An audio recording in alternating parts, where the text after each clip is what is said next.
আমি পিসিআরকে বলবো গেটের সামনে যে ভিড়টা, সেই ভিড়টাকে একবার দেখাতে 30-70-তে আমি কিছু কথা এবার আপনাদেরকে বলবো।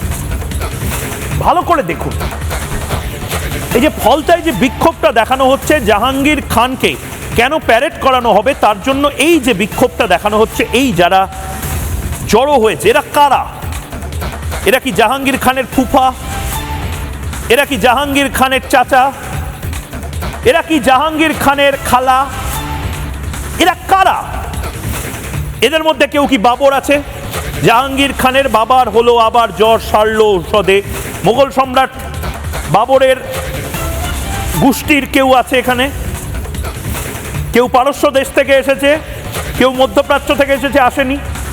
তাহলে এরা কারা যারা জাহাঙ্গীর খানের জন্য, মানে এমন একটা পরিস্থিতিতে এটা যারা গোয়েন্দারা রয়েছে তাদেরও চোখে লেগেছে, যারা কেন্দ্রীয় গোয়েন্দা রয়েছে, যে এজেন্সিগুলো রয়েছে তাদেরও চোখে লেগেছে। এবং আমি তো নির্দিষ্টভাবে বলবো যারা যারা পুলিশের পদস্থ অফিসাররা রয়েছে, যারা এসটিএফে কাজ করে, যারা লালবাজার ভবানী ভবনে কাজ করে, তারাও ফোকাস করুন।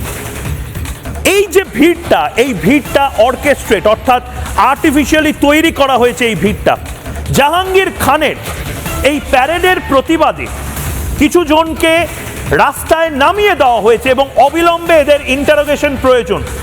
প্রয়োজনে কাস্টোডিয়াল ইন্টারোগেশন, অর্থাৎ হেফাজতে নিয়ে 100 জন হোক, 200 জন হোক, প্রত্যেকের ইন্টারোগেশন প্রয়োজন। মহিলারা হলে মহিলা পুলিশ দিয়ে ইন্টারোগেশন প্রয়োজন।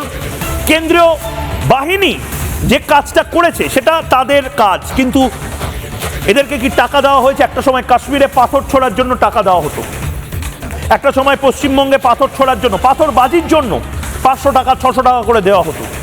এর পেছনে কোনো বড় শক্তি আছে?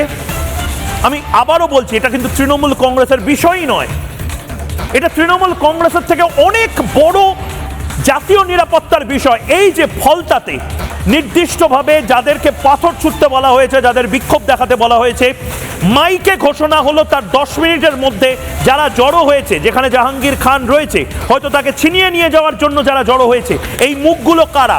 এরা জাহাঙ্গীর খানের নিজের খালা নয়, জাহাঙ্গীর খানের নিজের পিসি নয়, জাহাঙ্গীর খানের চাচা নয়। এই চাচাজানরা কারা? এবং খুব নির্দিষ্টভাবে দেখবেন মহিলাদেরকে সামনে এগিয়ে দেওয়া হয়েছে। দ্বিতীয় ছবিটা হলো পুলিশের লাঠিচার্জের, কেন্দ্রীয় বাহিনী। তারা ভেবেছিল যে পুলিশ নিষ্ক্রিয় থাকবে, মহিলাদেরকে সামনে এগিয়ে দেওয়া হয়েছিল।